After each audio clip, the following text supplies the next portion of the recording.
as mulheres praticavam futebol lá no comecinho, e sob que condições. Então, o baú traz essas questões.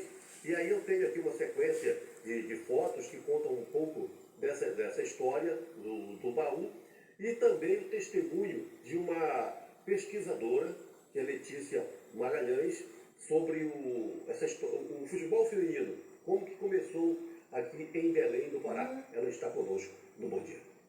Belém do Pará, em 1924, na rua 16 de novembro, temos um clube chamado o Bloco das Palmeiras, em que essas mulheres praticavam futebol pelo bairro, nos festivais esportivos que ocorriam. Essas mulheres praticaram até 1941, quando Vargas cria uma lei que proíbe a participação dessas mulheres no futebol. Mesmo assim, elas burlavam e continuaram a conquistar o seu espaço.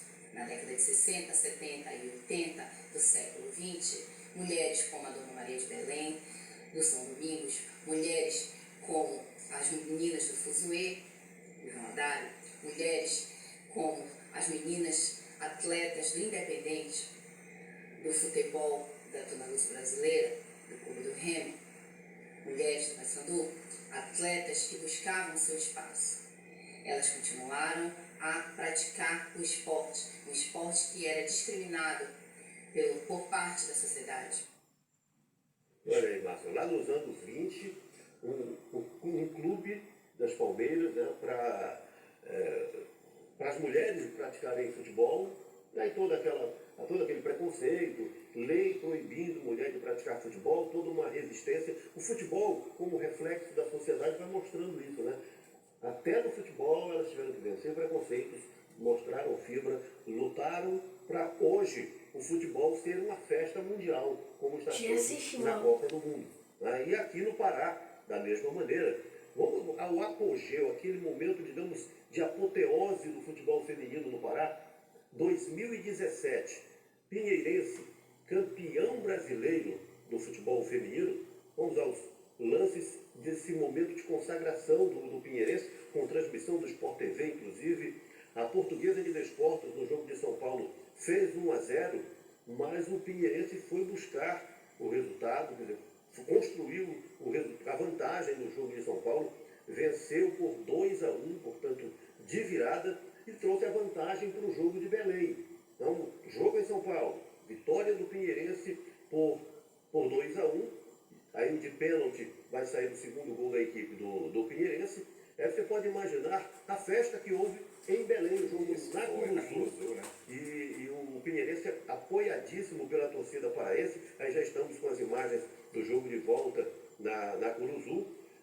Torcedores do Remo, do Paysandu, Tuna e Flamengo, Fluminense, todo mundo lá apoiando o Pinheirense. O Pinheirense perdeu o jogo por 1-0, mas como fez um gol na casa do adversário, levou o título, já foi campeão.